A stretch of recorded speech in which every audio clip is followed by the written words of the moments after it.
Bueno, no tengo mucho tiempo, así que voy a abreviar algunas cosas. La verdad que esto era para un tiempo mayor.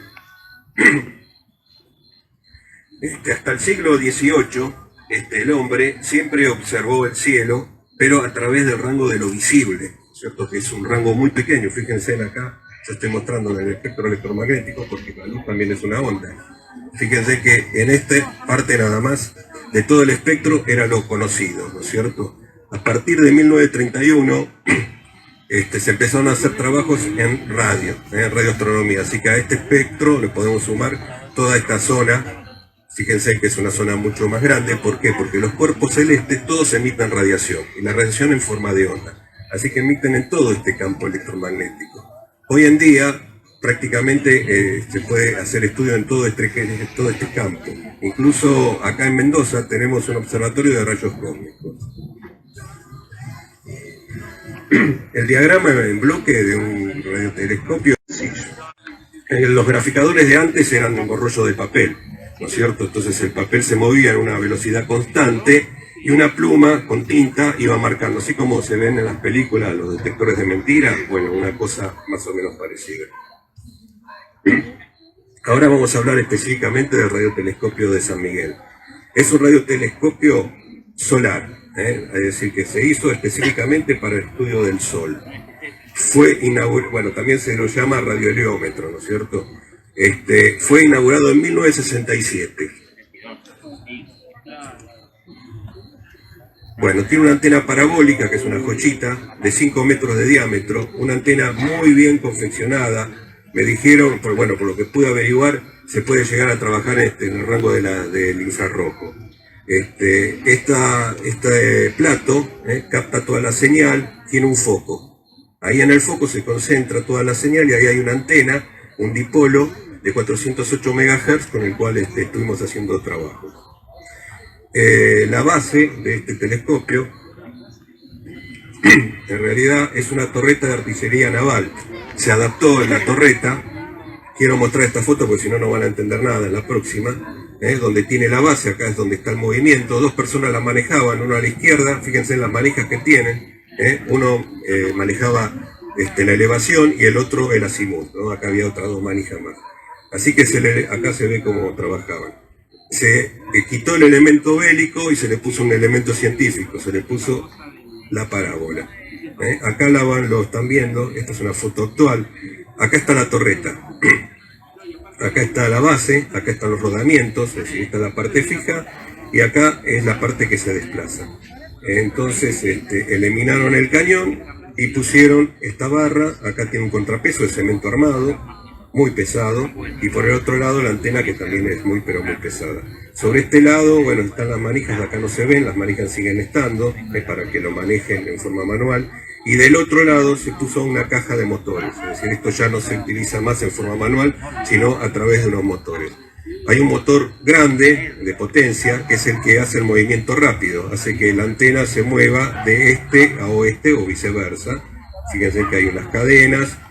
Acá también hay, esto es la misma foto, ¿no es cierto? Acá está la caja de cambios, hay un embrague, y hay otro motor, un segundo motor, que es un motor sincrónico, que hace que se mueva a la misma velocidad que se mueve la Tierra para compensar el movimiento, y de esa manera tener al Sol siempre fijo en su foco.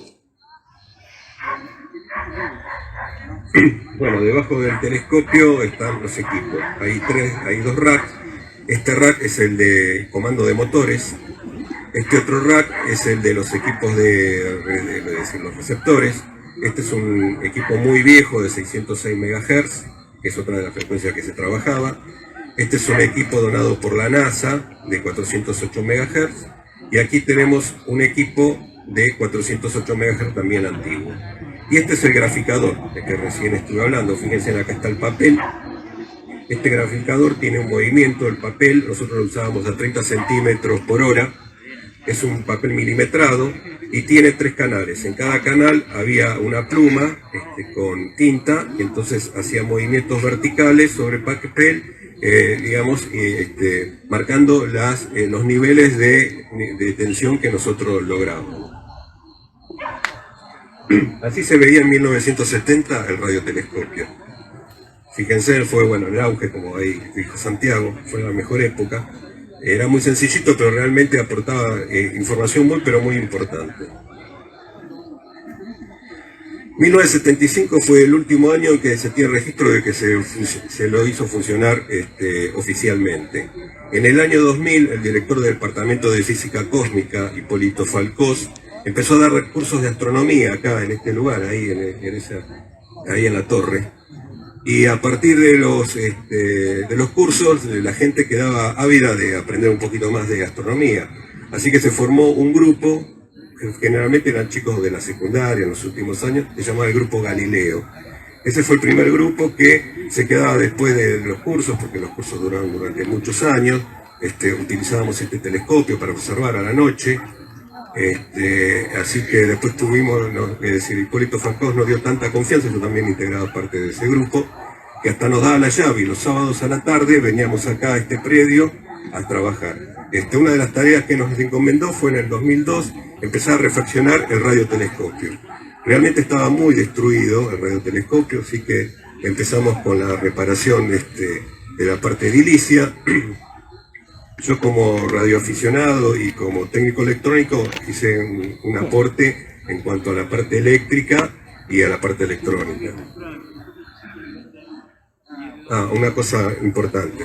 El Grupo Galileo, a partir del 2005, se transformó en el Grupo Endías. Es decir, había un proyecto, el proyecto Endías, en el cual Hipólito Falcós tenía todo un trabajo realizado, y eso de alguna manera se concretó formando el Grupo Endías. Ahí ya no era un grupo de amigos, sino que era una asociación con presidente, vicepresidente, tesorero, y de esa manera hasta el día de hoy sigue funcionando el Grupo Endías. ¿Qué significa Endías? Enseñanza y divulgación de la astronomía. Bueno, el primer logro, detectar la Estación Espacial Internacional.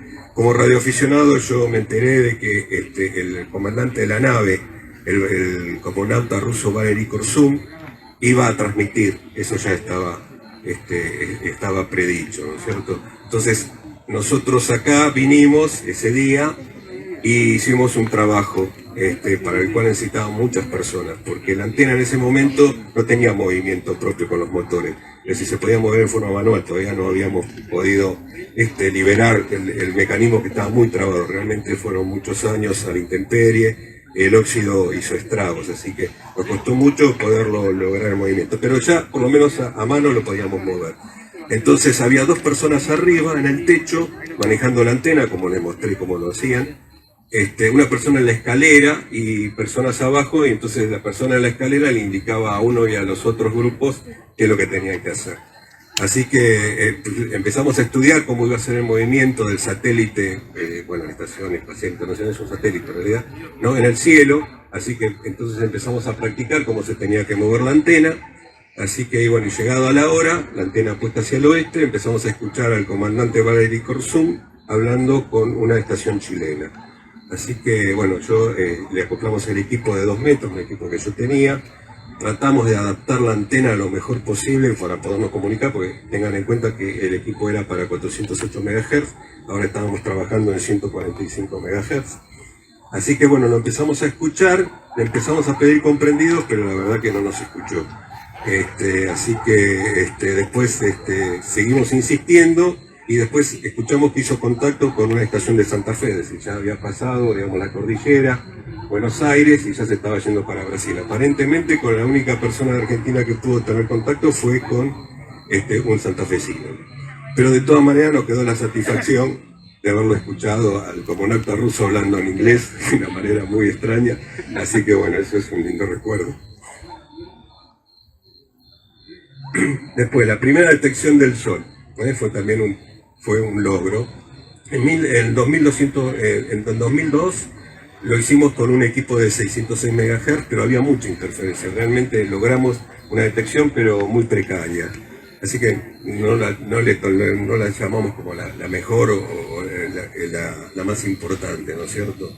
En el 2003, el IAR, el Instituto Argentino de Radioastronomía, reparó y calibró un receptor de 408 MHz. Con ese receptor estuvimos trabajando y ahí sí pudimos lograr una buena detección del sol. Fíjense en esta forma, que es como una campana de Gauss. Esta la logramos haciendo de que la antena se desplace de este a oeste. Entonces, a medida que iba entrando, digamos, en el foco de la antena, la señal, ¿no es cierto?, iba subiendo, hasta que alineamos perfectamente la antena con el sol. Entonces ahí llega el pico máximo, ¿no?, de la emisión del sol en esta frecuencia de 408 MHz, y después fue descendiendo y logramos esta curva. Así que esa fue, digamos, la primera graficación importante que tuvimos. ¿Cómo era el procedimiento para detectar los radiobursts? Bueno, primero vamos a explicar qué es un radioburst. Bueno, acá ya explicaron algo sobre el sol. En realidad es una fulguración, es decir, que en el campo de lo visible es una fulguración, también llamado FLAR. Es como un destello que tiene el sol en esas manchas solares gigantes que se forman, producto de los campos magnéticos. Entonces, en el campo de lo visible es una fulguración. Dura un tiempo bastante largo, digamos, con respecto a los radiobursts. Y en ese mismo momento que hay una fulguración, en las ondas de radio se produce un burst, ¿no es cierto?, como un estallido. Es cierto, se genera un pico de energía emanada que la podemos detectar. Así que, bueno, eso es lo que hacía este radiotelescopio, era detectar este radioburst, ¿no? ¿Cuál era el procedimiento? Bueno, se esperaba un día donde el pronóstico del clima solar estimaba grandes posibilidades de emisiones de rayos X. Eso coincidía con una gran mancha solar. Aunque ustedes quizás no lo saben, pero así como hay pronóstico del tiempo de la Tierra, también hay del Sol. Entonces se buscaba esa información, se sabía que un día determinado podía haber una emisión fuerte de rayos X. Entonces, bueno, ahí preparamos todo para trabajar en el radiotelescopio. Así que veníamos bien tempranitos a la mañana, cuando salía el sol, alineábamos la antena con el sol, se pasaba al modo de seguimiento, es decir, se pasaba al segundo motor donde nos seguía, así como el girasol sigue al sol. Bueno, de la misma manera seguía la antena y activábamos el graficador. Sí. ¿Tiene que ver la emisión infrarroja con la emisión ultravioleta? Sí, pero en realidad nosotros lo que detectamos es la emisión de radio. La emisión infrarroja ultravioleta está, digamos, en el gamba, en la rama, digamos, casi pegada a la luz visible, ¿no es cierto? Sí, sí. Nosotros trabajábamos en el espectro electromagnético que veíamos en la parte inferior, ¿no?, en la onda de radio, en otra frecuencia totalmente diferente. Se trabajaba en esas gamas, pero en otros telescopios, ¿no es cierto?, pero no con el radiotelescopio. Así que, bueno, después, una vez que nosotros, bueno, lográbamos una graficación de todo el día, necesitamos corroborarlo con alguna entidad, ¿no es cierto?, que hayan observado también el sol. Así que entonces íbamos a la página del NOAA. El NOAA es la Oficina Nacional de Administración Oceánica y Atmosférica de Estados Unidos, y ahí aparecían los valores, ¿no es cierto?, que había en 400, nosotros teníamos que buscar en la frecuencia que nosotros trabajamos, 408 MHz. Entonces, a la mañana teníamos que ver la información que pasaba en el Observatorio San Vittore, Bolonia, Italia, porque el sol venía del este. Entonces ellos tenían el sol presente y nosotros también, así que teníamos que buscar la información que nos mandaba este observatorio. Y a la tarde, como el sol ya se había empezado a ocultar en el oeste, en Europa, ya estaba muy cerca del horizonte, teníamos que recurrir a otro observatorio. Entonces recurríamos a un observatorio americano que estaba sobre la costa este de Estados Unidos, que era el observatorio de Sagamore Hill, Pensilvania, USA. Bueno, este fue el primer radioburst detectado. La verdad que lo pensé mucho antes de traerlo a esta fotografía de este gráfico, porque se ve muy sucio y desprolijo, ¿no? Pero bueno, acá tenemos que explicar unas cuantas cosas. Primero, que el graficador que teníamos no tenía pluma. Tuvimos que diseñar nosotros una pluma. Tuvimos que hacer una cajita donde ponerle tinta, un cañito que lleve la tinta y un pico. El pico tiene que ser muy chico, no lográbamos un pico muy pequeño para que derrame la tinta, así que la tinta se derramaba en gran cantidad y no secaba rápido. Además, una vez que hacíamos digamos, el trabajo, que generaba un rollo de 3 metros, 4 metros de largo, una vez que terminaba el día lo teníamos que enrollar, ahí se manchaba, porque la tinta no se secaba del todo. Y después, como el graficador no marcaba bien los tiempos, nosotros cada vez que había un fenómeno lo marcábamos, ¿no? Acá, por ejemplo, dice 16:50, un trueno. Ese día estaba nublado, incluso llovía por momentos y se escuchaban los truenos, y cada vez que había un trueno generaba un pico. Fíjense, acá fue un trueno muy grande que saturó el equipo, llegó a pasar el límite que nosotros teníamos. Y entre todo este ruido, que es interferencia generalmente generada por las bujías de los autos, es decir, los autos de antes no tenían cables que eliminaban el ruido. Bueno, ahora se utilizan unos cables mejores para que no haya tanta irradiación, así que teníamos muchos ruidos, teníamos armónicos de radio de FM como esta que tenemos acá. Así que, y encontramos, entre todo eso apareció esta montañita con dos picos que en ese momento no sabíamos qué era, podía ser cualquier cosa. Fíjense que hasta el graficador en algunos momentos no graficaba como acá. Así que esto me lo llevé a casa, y después de 3 días, cuando pude ver la información del NOAA, justo coincidía con un radio Burs, pero a la precisión, que empezó a las 16:30 y terminó a las 16:40. Así que bueno, tuvimos que decir que ese fue el primer radio Burs detectado. Bueno, hicimos la detección de muchos radio Burs. Acá vamos a hablar del más importante que hicimos. El 24 de julio del 2004 se detectó un fuerte radio Burs por una poderosa emisión de rayos X de clase C 4,8. Realmente es una emisión muy fuerte. Estaba generada por esta mancha. Esta es la mancha 652. El NOAA le daba números a las manchas a medida que iban apareciendo. Así que, y además estaba centrada justo en el centro del Sol. Al estar justo en el centro del Sol, la emisión hacia la Tierra era la más fuerte. Así que siempre buscábamos esa oportunidad. Así que bueno, este trabajo, como fue muy bueno, fue presentado en la web de Díaz, y también se presentó en forma presencial en la Convención de la Aliada en el 2006 en Santa Fe. La Aliada es la Liga Latinoamericana de Astronomía, es una entidad muy importante que agrupa a muchas asociaciones y también aficionados, incluso viene gente de otros países de Latinoamérica, y la verdad que fue muy bien aceptado, porque la verdad que no hay muchos trabajos de radioastronomía hechos por aficionados. Son muy pocos los que se presentan. Y además aficionados que crearon sus propios elementos, ¿no? Sí, de alguna la pluma manera. Y eso realmente Sí. merece un aplauso. Bueno, Felicitaciones. Sí, Felicitaciones.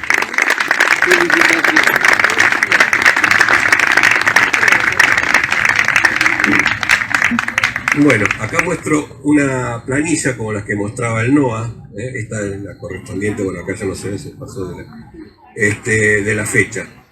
Yo marqué en rojo las que a nosotros nos interesa, eran los fenómenos producidos en el Sol en la frecuencia de 410 MHz. Fíjense que acá en rojo figura 410, así que a ese le dábamos importancia. Hubo 3 fenómenos, que vemos acá, de acá y de acá. Yo voy a mostrar del medio, que fue el más intenso. Llegó la medición se hacía por flujos de partículas, y llegó a 500. Fíjense que el otro radio Burs llegó a 55 nada más, y el otro a 62. ¿Cómo estaba indicado? Decir qué significaba cada columna. 1960 significaba el fenómeno, y también le daban un número a cada fenómeno. 13:34 es la hora de inicio, es hora universal, así que había que restarle 3 horas, sería 10:34 la hora argentina. El pico máximo fue a la misma hora, 10:34, y la hora de finalización le pusieron 0 porque no la tenían. Evidentemente algo falló, y entonces no pudieron determinar en qué momento terminó ese radio Burs. Acá dice el observatorio, SBI significa San Vittore, así que era de allá, de Italia, y y este es el flujo de 500 que habíamos hablado, ¿no? Bueno, acá lo estamos mostrando en papel como graficó el primer radio Burs, que es el que está acá. Acá no se lee bien, pero justamente acá dice 8:50, la hora que nosotros lo detectamos. Fíjense que claro se ve el pico. Y si vamos a la planilla, dice que empezó a las 11:50, que sería las 8:50 para nosotros. El máximo es a la misma hora, 11:50. Fíjense que se incrementó inmediatamente. Inmediatamente bajó, 11:50 terminó. Es decir, que evidentemente detectamos el radio Burs que detectaron en Italia. Este es el segundo, esta es nuestra joyita, este fue más grande. Fíjense el pico, lo grande que es, llegó a 500 partículas. Nosotros teníamos un medidor y el medidor de graficador llegó a 230 milivolts.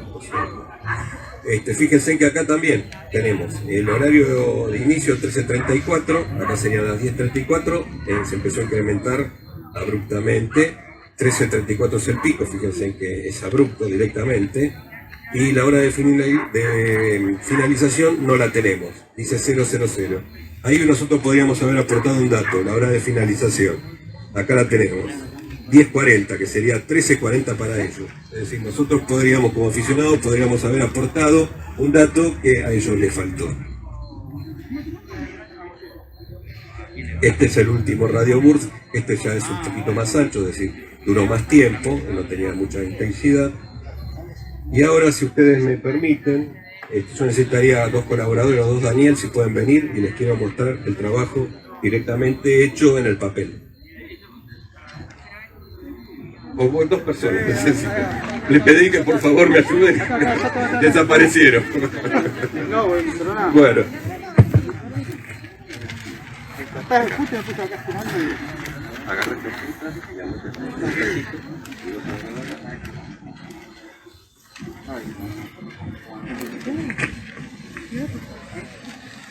Esto como son papiros.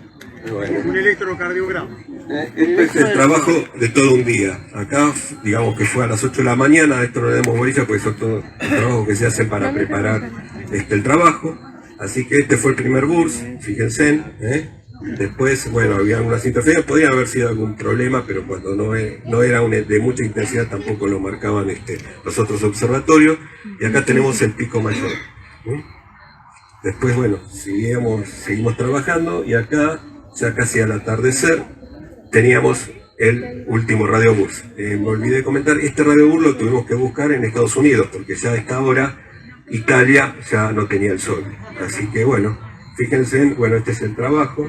¿Qué es la parte negativa que se ve? ¿Acá? Sí. Acá hubo algún problema en el graficador. Es muy probable que cuando cambiábamos la tinta, le teníamos que poner tinta, pues se terminaba la tinta. Entonces a veces cuando le poníamos tinta se nos moría todo. Así que es muy probable que haya pasado eso, seguramente. Esa parte que parece como un cuadrado. Acá también pasó algo. Esto era el 0. Digamos, este nivel es el nivel de 0. El Sol siempre está irradiando, siempre tiene un nivel de irradiación, hay un flujo. Por eso no está al nivel 0, que es este sería el nivel 0, ¿no es cierto? Sería como un sol apagado. Está por encima de ese valor, ¿no es cierto? Ese era el valor mínimo, ¿no es cierto? De acá el valor máximo, bueno, cuando vieron el trueno vieron que se pasó ya del límite. Así que bueno, ahora necesito que lo rolles con mucho cuidado porque es una joya. Así que bueno, vamos a seguir entonces con el trabajo. En noviembre del 2005, la Asociación Argentina de Amigos de la Astronomía, que también tenía un grupo de radioastronomía, nos facilitó un conversor analógico digital. La verdad que trabajar con eso era muy tedioso. Al principio nos encantaba, pero medio que ya nos podía, porque la verdad que eran equipos muy viejos y cada tanto se trababan. Así que, no sé, ahora conseguir un conversor analógico digital era fácil, pero en esa época era complicado y era caro. Entonces ellos fabricaron uno, con mucho cariño nos regalaron el conversor. Nosotros pusimos una computadora y un monitor y bueno, a partir de ahí podíamos hacer trabajos mucho mejores, ¿no es cierto? Ya con mucha mayor calidad. Pero pasó algo, esto fue en noviembre. En diciembre del 2005, el Comodoro a cargo del observatorio prohibió el ingreso de todo el personal civil externo. Nos quedamos afuera. Y como hay que esperar una gran mancha solar para hacer estos tipos de trabajo, no es que lo podíamos hacer todos los días, nos quedamos sin la posibilidad de hacer un trabajo con la computadora. Entonces en el 2012 comenzó una negociación para restablecer el ingreso de días nuevamente al observatorio. Mucha gente trabajó en este proyecto. Yo quiero destacar el trabajo de 2 personas muy importantes, Carlos Marzoncini al principio de toda esta negociación y a Norma Rachiusa, que sigue integrando el DIAS y que se maneja muy bien en todo lo que es relaciones sociales. Carlos Marzoncini ha ido infinidades de veces al edificio Cóndor a presentar proyectos con carpetas, en fin, fue un trabajo titánico. Recién en el año 2016, a mediados del año 2016, por fin se logró un convenio con la Fuerza Aérea, representada por el Comodoro Di Masio, donde se presentó un proyecto de recuperación instrumental y futuras actividades culturales. Así que a partir de ahí pudimos volver a ingresar al radiotelescopio, pero ya habían pasado muchos años, el deterioro edilicio era muy grande, fíjense, acá se ve cómo estaban las paredes. Y acá ven a dos socios, Carlos y Joaquín, trabajando en la caja de motores. Acá están los motores, todo lo que quedó a la intemperie realmente está muy dañado. La torreta se volvió a trabar, estaba toda oxidada, pero la pudimos mover. En noviembre del 2017 nos dijeron que, bueno, fue unos meses antes en realidad, la Fuerza Aérea se dio estos terrenos a la municipalidad. En la parte de adelante se formó un polo judicial. Así que se nos cayó el proyecto con la Fuerza Aérea, es decir, el convenio que teníamos era con ellos, te dijeron no se puede entrar más, así que no pudimos entrar más. Y así que ahí todo quedó trabado. Más o menos no sabemos bien la fecha, pero más o menos para junio del 2019, lamentablemente ingresaron desconocidos y causaron destrozos, robaron transformadores, se llevaron todo el cable de cobre que existía, había rollos de cable, cable coaxial, bueno, y dañaron el rack de motores. Acá hay una foto que muestra el estado que está. Perfecto, muchas gracias. Así que en el 5 de enero de 2021, Santiago Mayese, como presidente de Bellavista al Cosmo, convocó a Endías para realizar un diagnóstico del estado actual del radiotelescopio y la posibilidad de ser puesto en funcionamiento o evaluar su futuro. Así que bueno, en eso estamos. La verdad que Santiago está muy comprometido con todo este proyecto. Esperemos que la municipalidad tome conciencia, ¿no?, del valor histórico que tiene todo esto.